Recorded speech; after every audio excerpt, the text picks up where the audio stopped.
Space wants you. We're going back to the moon and then to Mars. Want to go to space? Let's go. Just getting to space is the easiest part. Draw it, write it, build it, dream it, innovate it, invent Because it. once you get to space, you actually have to live in it. Space wants you dead. Let's expand our thinking. It's time to think outside of the box. Let's go. I see stars. Hello and welcome to the Cities in Space podcast. I'm your host, Holly Malier. We're here to help you discover your future in space. We're here today in beautiful Orlando, Florida for the International Space Development Conference, ISDC. I'm thrilled that they let me out of the studio to be here today because we are here with all-star astronaut Hoot Gibson. Welcome to the show, Hoot. Thank you for being here. How are you doing? I'm doing fine. Thank you, Holly. Thank you for inviting me to the show. Well, I'm thrilled too. Audience, I had the great fortune this week to host Hoot, presenting to hundreds of students here at ISDC. These brilliant young minds are all here to pursue their dreams of being part of this golden age of space. And how they hung on every word, Hoot. You've got quite a story. Looking out at the kids this week, and I know you also talked to the adults attending the conference, I have to ask, what started this dream? Did you always dream of flying? I did always dream of flying. You know, it's funny, you would ask the astronauts, when was it you decided you wanted to be an astronaut? And you'll hear, since I was a child, or since I was a kid. Well, when I was 5 years old, we didn't have astronauts. We had not sent people to space yet at that point. That's how old I am. But we didn't have astronauts yet. But yes, I wanted to be an aeronautical engineer and a test pilot because that's what my dad was. And he was the hero of my life. I wanted to be my dad when I grew up. I wasn't really aimed at space because I didn't really understand at that point how much manual flying they actually had to do. They actually had to fly those vehicles in many cases. So I was an airplane person. And it wasn't until we got serious about space shuttles coming down the line that I said, oh, golly, yes, I want to fly those. Yeah. Well, I love that your father inspired you so much to start this journey without even knowing what great things were to come. That's pretty lovely. Mm-hmm, that's for sure. Well, okay, so you did serve as a fighter pilot in the U.S. Navy after college, and I think it's crazy to imagine that you made over 300 landings aboard an aircraft carrier in the Navy, primarily in Southeast Asia. Is that correct? Yes. 300 landing on an aircraft carrier. That sounds crazy. Tell us a little bit about that. It is really exciting. Yeah. It's really exciting to fly from an aircraft carrier because it isn't like taking off from a runway where you're accelerating, even with afterburners, relatively gently. On the aircraft carrier, you're shot off the front end of the boat by a steam catapult with 4.5 Gs of longitudinal acceleration. And so we would go from 0 speed to 175 miles an hour in the space of about 4.5 seconds. Oh, mercy. No way. It's exciting. It's really exciting. And so that is a lot of fun to do. Yeah. It's also very challenging flying. And landing back aboard the carrier is an even bigger challenge because you had to fly the aircraft manually. It wasn't automatic pilot at all. And so you had to fly it manually down to a landing, and you had to be able to do it day or night or bad weather. And so you had to be an all-weather fighter pilot. And so flying in the daytime was really a lot of fun. Flying in the nighttime was a lot of fun as well. Maybe not quite as much as the daytime because you can't see anything. The ocean is black. The sky is black. There's no up. There's no down. There's no depth perception. And so the night carrier landings are one of the more challenging tasks that any pilot can do. and they are more challenging than landing a space shuttle at night, which I got to do as well. And I know we're going to talk about that a little bit, but that just sounds like terror in a bottle to me. You know, long ago, I went to school for being a private pilot. And when I was in my ground training, they gave us this big lecture about, and correct me if I'm wrong, it's been a long time. They said, no buzzing. Is that right? No buzzing? And I was like, what's buzzing? And I was the only girl in my class, and all the other classmates were laughing. And my instructor said, okay, well, imagine this. You get the opportunity to fly really fast through the Grand Canyon. And I was like, oh man, I would love to do that. And he goes, that's buzzing. You may not do that. And so I imagine that adrenaline and that thrill. Are you what they might call an adrenaline junkie? I'm sure I am. Yeah. I have always been that way. Later in my flying career, I was an air racer. I flew in the Reno air races 18 years altogether, which is maybe not the most sane thing in the world to be doing, because we fly at 50 to 70 feet off the ground at over 500 miles an hour with 7 other airplanes that you're racing against. And so it's the world's fastest motorsport. And I was dreaming of doing that for many, many years before I ever got to do it. And it was only after I left NASA that I was offered the opportunity to race in what's called the unlimited class, any piston engine airplane. And Oh, man. the one that I won the championship in did 503 miles an hour, 50 Oh, feet man. off the ground. So, Oh my God. Okay, so audience, it's official. Hoot Gibson is indeed an adrenaline junkie. But you also won some world records. yes, I've established 6 world records in airplanes, Got it. all of which, but 2 of them are speed records. One of them was an altitude and horizontal flight record, and the other one was a time to climb to 9,000 meters, which is, what is it? It's 29,400 feet, I think. Time to climb record. So most of my records are speed records. Oh, wow. Okay, well, my respect just shot even higher up into the stars for you. Okay, so when you were a Navy fighter you were in Navy fighter weapons school, right? Yes. Also known as Top Gun, which I think is so cool. And you also attended the Navy test pilot school. How did these experiences help prepare you to become an astronaut? The one that was really mandatory was test pilot school. As a pilot astronaut, I knew that if I wanted to fly space shuttles, I would have to be a test pilot school graduate. We never picked anybody for space shuttle pilot who wasn't a graduate of the test pilot school. Okay. Now, I had mentioned I wanted to be an aeronautical engineer and a test pilot from the time I was 10 years old, because my dad was those things. And so I knew I wanted to go to test pilot school. And then I found out about space shuttles, and I said, that means I really need to go to test pilot school. Yeah. Because I do want to fly the space shuttle, because it flies even higher and faster than my supersonic jets that I'm flying. And so that's what I wanted to do. And so test pilot school was the one that was really instrumental. Now, Top Gun sounds impressive.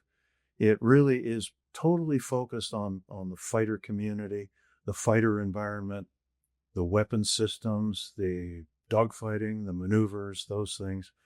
And it impresses people to hear, yeah, okay, Top Gun graduate, Navy Fighter Weapons School graduate. It's impressive, but it wasn't nearly the key item that test pilot school was. Huh. That's really interesting. Yeah, in my mind, because of the titles, I had that flipped. So that's because you hear Top Gun and everyone hears about Top Gun, and that's the woo-woo title, right? So Yes. That's really interesting to And me. I suspect in my interview for Astronaut, when the fact got brought out that I was a graduate of Top Gun, that probably had tendency to impress the board Right. some degree. Right. And again, it wasn't required. There weren't actually that many astronauts that were Top Gun graduates. Okay. I don't know of another one, actually, but all of them were test pilot school graduates. Oh, that's so interesting. Okay. Well, you've had lots of firsts. I want to talk about quite a few of these firsts today. I'm going to continue touching on this throughout this podcast, but a big first was that in 1978, you were selected as astronaut for the first Space Shuttle astronaut program. You spent 18 years as an astronaut and flew 5 space flights, 4 of them as mission commander, correct? That's correct. And these included Challenger, Columbia, Atlantis, Endeavour. I don't want to talk about that final flight just yet. I have so many questions about this, but there is not enough time. But tell me a little bit about what this was like, the very first shuttle program. This was the very first time we had picked astronauts for the space shuttle. And we were kind of low on astronauts at the time. I say we, NASA was. I wasn't part of NASA yet. But because what had happened was after the Apollo program ended, a number of the astronauts left and went to private industry and went to do other things. So when they selected us in 1978, it was the largest class they had ever picked. It was 35 astronauts altogether, 20 mission specialists and 15 pilot astronauts. And so the mission specialists would be the ones that would be the robot arm operators and the science investigations and things like that. And of course, the pilots would be the shuttle pilots, the commander and the pilot would be the ones that actually operated the shuttle and flew it and made the landing. And so I interviewed and I looked around at the pilots I was interviewing with, and I have to admit, I looked at all of them and I said, they're never going to pick me. I've been reading about these guys. I've known of these other pilots that are here. They're never going to pick me. And surprise, surprise, they picked, as I mentioned, 15 pilots. I was the youngest pilot that they picked.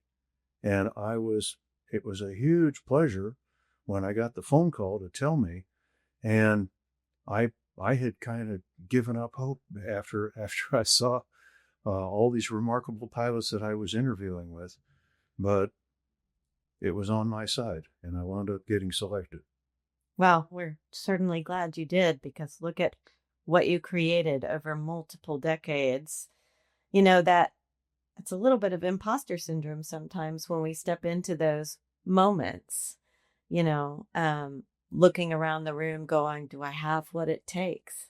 But certainly you did. I guess I did, or they felt I did, and I guess they liked me because they let me go 5 times to space. Yeah. And picked me to be chief astronaut. Yeah, quite a record. Yes. I would say that's a win. So what was training like? This was new. And what were some of the changes you saw over the years? I'm sure that technology alone would have been vast over that stint that you had.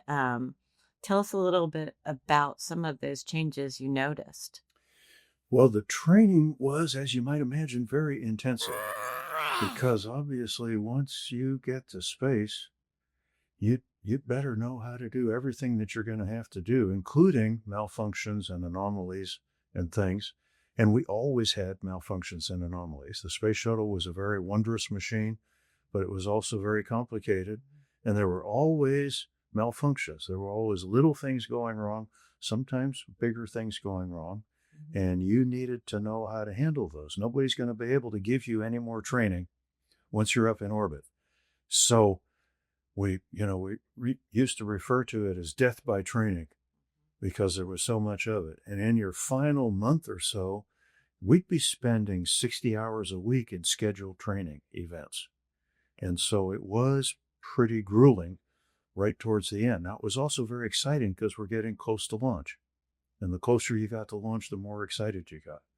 And so And the training was all very excellent. We had a dedicated training team assigned to your mission, just to your mission. And this was a team of about six or eight young men and women who were experts on a particular system, a particular area that we were going to train on. So, for example, propulsion, electrical power, the computer systems, the coolant and heating and cooling systems and all. We had experts in all those systems that were the ones that were training us. So the training was just excellent. That's great.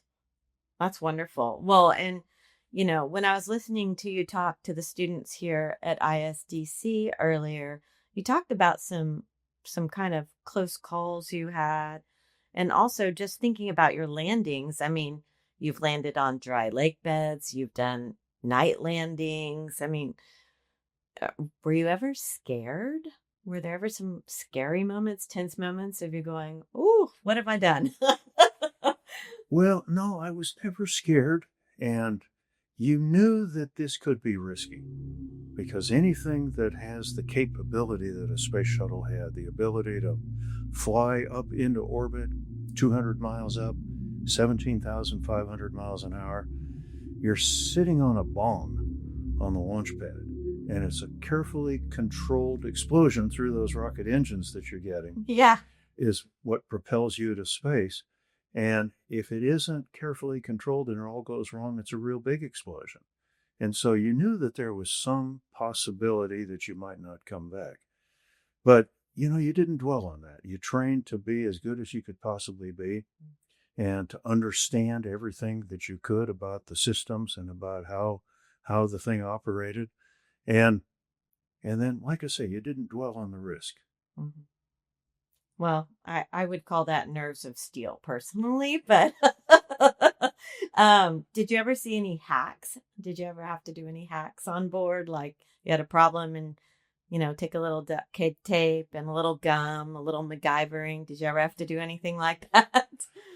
Well, we certainly had malfunctions. Yeah.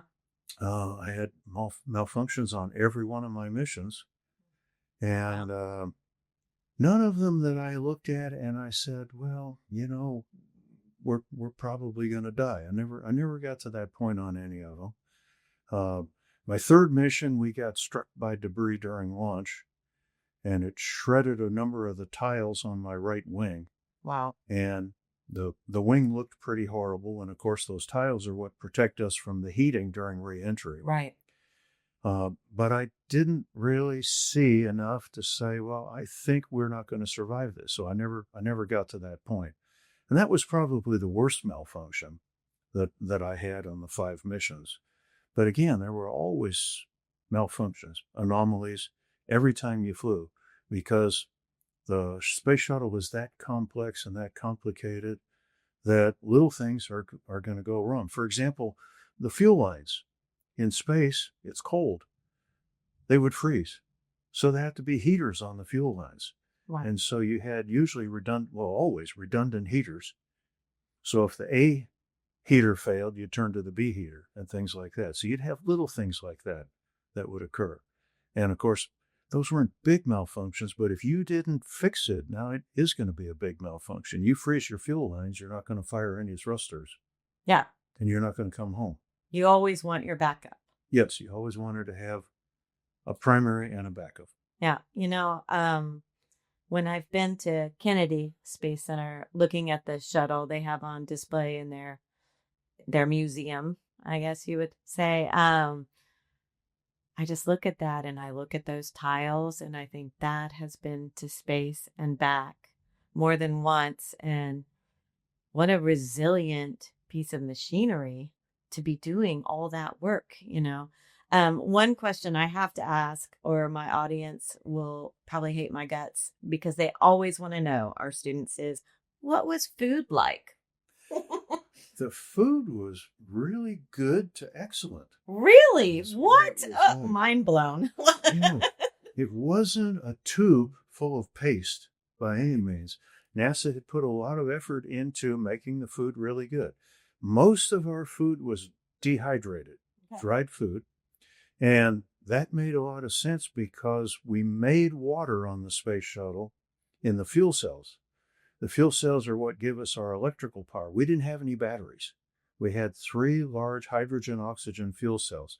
So you combine hydrogen and oxygen together in just the right ratios, you generate electrical power, and the byproduct is H2O. Yeah. So we make water every day. So we make more water than we can possibly use, and every 2 days we'd have to dump water overboard because the water tanks would be filling up. Wow. So it made all the sense in the world to carry dried food because we've got lots of water to mix with it, and we don't have to carry the weight of the water in the food. So the food was actually very good. You know, you'd have spaghetti and meatballs, you had shrimp cocktail, and all you had to do was rehydrate it with water. And like I say, we had plenty of water. Wow. And Well, so NASA had put a lot of work into making sure that it tasted good as well.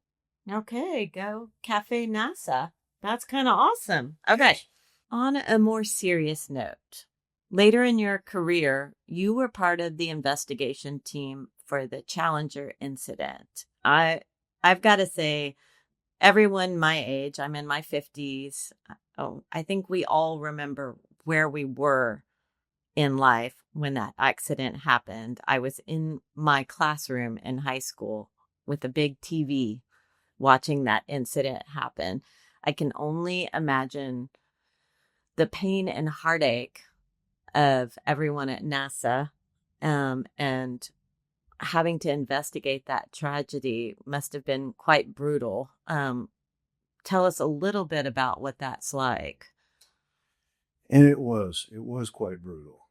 And start off with where we had made it to right before the Challenger accident. We had just flown 8 launches in 1985. We had just finally received our 4th and final space shuttle of the ones that would be able to go to space. We were really flying high. I was flying really high because I had just commanded my first mission. I was commander for my second mission, which was January the 12th to the 18th of 1986. And so we were really soaring. NASA was just booming. We were doing great. And then all of a sudden, we lost the Challenger. And the way I've described it is, we descended into the deepest, darkest hole that I've ever been in. I had unfortunately lost friends previously in aircraft accidents, but never 7 friends at once. And it was just a catastrophe for us. We got to it became the fact that we would refer to our years at NASA as pre-Challenger and post-Challenger. Wow. It was that big a watershed event in the history of NASA. And we had let our guard down. We had problems with the booster rocket that we were not fixing, that we were not going after and not chasing. And we let it progress to where it caused us a disaster. And so we learned a lot from it. It was an extremely painful way to learn. And it changed everything from that point on. Yeah, I bet. And I think I heard you discuss earlier that you spent, correct me if I'm wrong, about 3 years just really going over every single detail to make sure you did it exactly right and differently moving forward. Is that correct? It was just about 3 years. And of course, I got thrown right into the fray immediately, right after the Challenger accident. I got a call from the deputy chief astronaut the day after that said, pack your bags and go to Cape Canaveral. You're going to be part of the investigation. So I spent the next 2.5 months down at Cape Canaveral because we had to answer a question. Okay, did the right booster rocket fail because of a design defect, or did we assemble it incorrectly?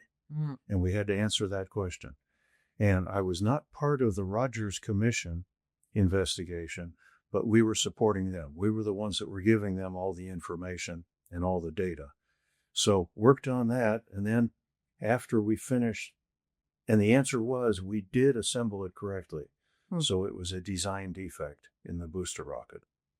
So then it was time to redesign, and then it was time to rebuild and recertify the booster rockets for space. And that took us, as you mentioned, nearly 3 years to Wow. accomplish all that. That's quite a journey. Um, yeah, the world of space is full of dangers, right? And it's at those moments, I feel like I remember just almost taking for granted that everything would work. Everything would work, watching it on TV as a teenager, and just the shock of it and the reality of this is a dangerous job for the pursuit of knowledge and exploration. But yeah, I can't even imagine going through that.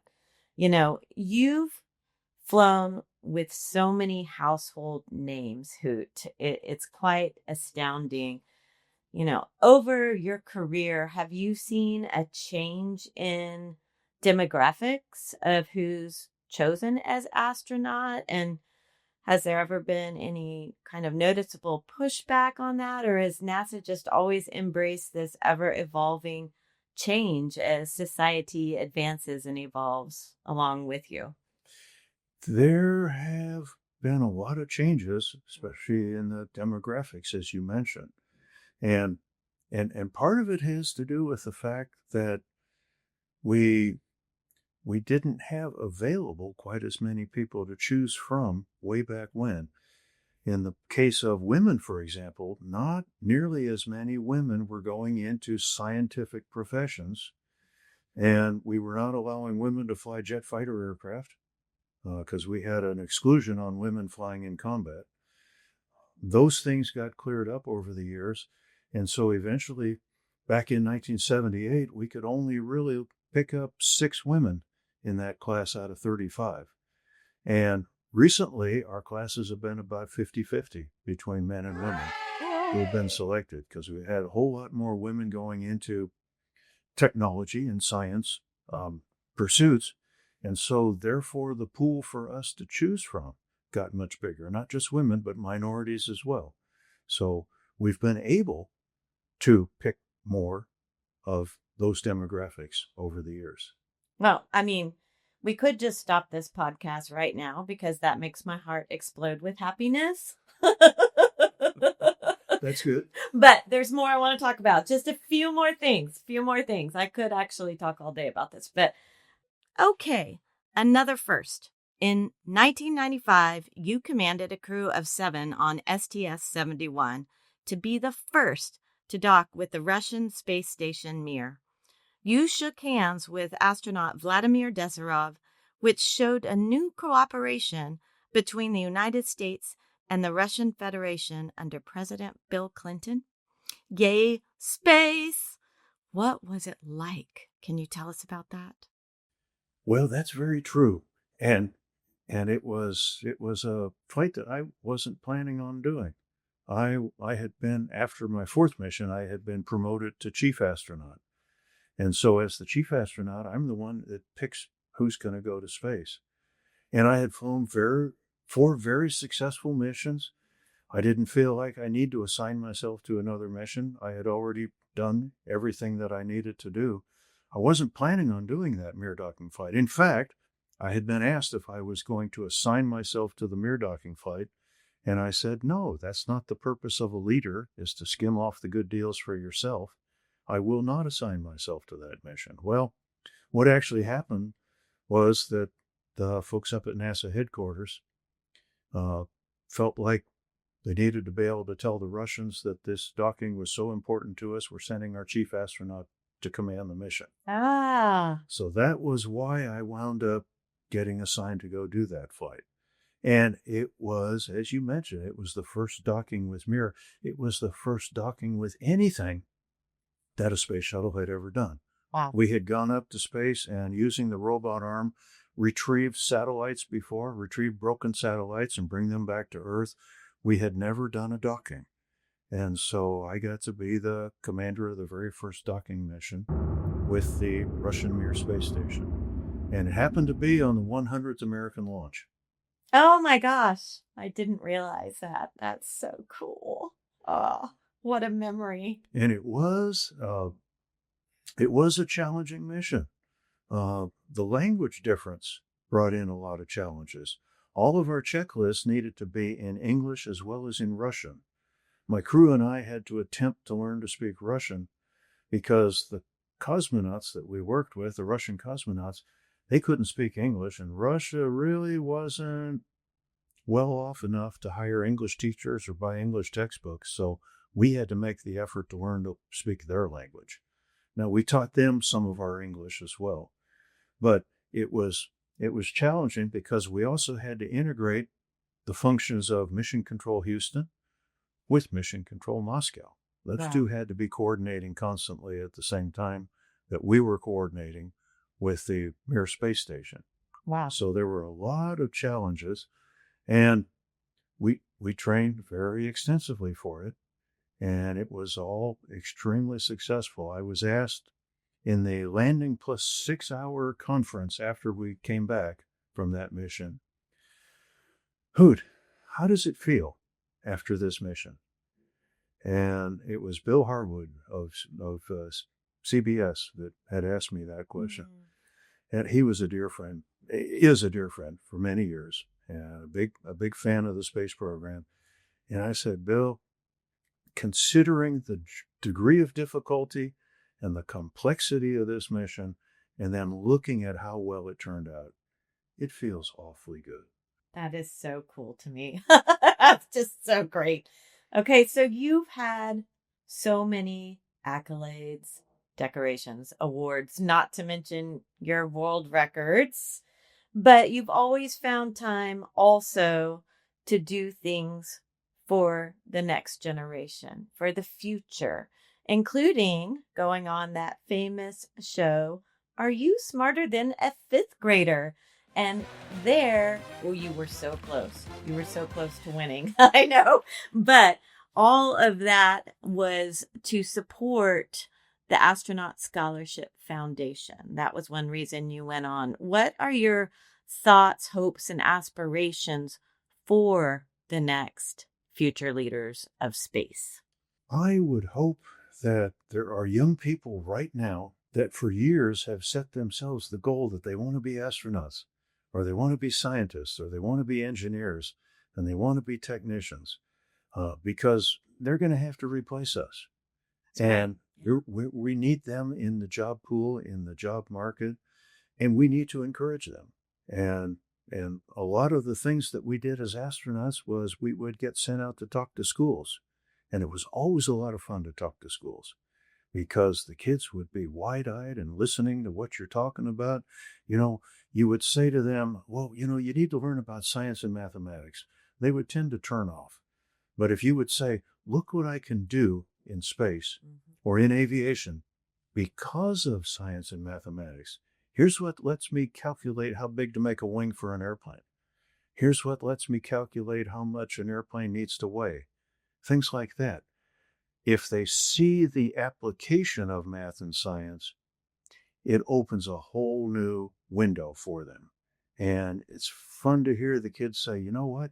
You have really opened my eyes to science and mathematics. I've heard that so many times now. That makes my heart happy too. And in saying that, you know, our nonprofit is called STEAMSPACE, not STEMSPACE, STEAMSPACE, because we are big believers in science, technology, math, engineering, but also the arts, because, you know, we're getting ever closer to working and living in space. More and more people are going to be looking to go, whether it's free space or working in labs and habitats on the moon with the Artemis project, and even the possibility of traveling to Mars. If that happens, truly everyone is going to be needed to have a thriving, not just surviving community. And you're the perfect candidate for this podcast, because a little bird told me that you have some books that you have created and are maybe currently working on. I'd love you to tell us a little bit about those. I have had published one book so far called First Flight, and it's a cute story, and it picks up the story of my life, whereby I take my grandson Andrew flying in my airplane, a Beechcraft Bonanza, And he loves to go flying with me, and he particularly loves zero Gs. He loves weightlessness, and I can generate about 15 seconds of weightlessness. He laughs and giggles and waves his arms, and he is having so much fun being weightless. And that gave myself and two of the women that I met from Space Fest in Tucson the idea to write a book about that. And so the book called First Flight is a story about a grandfather owl, a hoot owl, named Hoot, who takes his grandson Andrew flying on his back. And by the end of the book, little grandson Andrew, is flying by himself. And it made a cute book and a cute story. And like I say, I developed it with the two ladies that I met at Space Fest in Tucson. I love that. And the book has already picked up 2 awards. And it looks like it's in line for at least another award in the next month or so. And so it made a cute story. And the book has been very well received. And at the same time, the publisher of the book said to me, "Okay, Hoot, we got your children's book going. Now, when are you going to write your memoir?" And I said the usual thing, "Oh, yeah, I know I need to do that someday, if for no other reason than for the kids and the grandkids." And he said, "Okay, you say you need to do it someday. How about now? Let's get going on this." And he said, "I'll help coach you on it." So I'm just about done writing it. Wow, Just about to finish up chapter 20. Wow. And that's the last chapter that I need to write. And we're expecting to publish the book later this year. Great. And it's going to be called, well, it's From Combat in Vietnam to the Space Program. And the title of the book is Space Ace, because an ace was a fighter pilot that had five kills against the MiGs, and I had 5 space flights, so I'm a space ace. I love that. Oh, well, congratulations on that. And audience, we will have those links on our site so you can easily grab your book. Okay, well, before we wrap up, this has been so wonderful, and thank you so much for this interview. But I always like to ask, what did I miss? What did I forget to ask? What would you like an interviewer to ask you that I might have missed? Well, one of the challenges that we don't usually get asked about is, how did the family handle your space flight? Oh, that's a great question. And how did they handle the stress? And there is stress for the families. And of course, my wife was one of the first 6 women astronauts, became one of the first 6 women astronauts, actually became my wife after being one of the first 6 women astronauts. And so I got to be the spouse on the ground watching the astronaut go to space 3 times for the 3 missions that she went on. And so the support that the families give you is very important as well. Yeah. And it always helps if they are fully on board with what you're doing and understand what you're doing. And the fact that both of us were astronauts, we certainly understood what the other was going through. Wow. I mean, the fact that both of you were astronauts, for one, that's the most amazing love story ever. But also, what a unique experience as a partnership, that you could both have that kind of empathy towards each other. I think that's a beautiful thing. It really was. And we never flew together, but we took turns. So I flew in 84, she flew in 85, I flew in 86, and so on. So the management assigned us to where one of us could be at home watching the kids. Right. While the other one was being the hero and going to space. Oh my gosh, that's a movie all in itself. Well, thank you again, audience. Hoot Gibson. What a pleasure it's been today. And thank you so much for being here. Thank you, I enjoyed it. Audience, astronaut Hoot Gibson. You can find his new book on our website. Just go to steam-space.org. There you will also find all the episodes of the Cities in Space podcast, which include projects and lessons for the classroom for free. We strive to reach every student everywhere. Special thanks to our team, RNCN Studios, and Nate Ziven Productions. Additional thanks to the National Space Society and CEC Global Events for helping to make this podcast happen. That's a wrap. Till next time, keep looking up.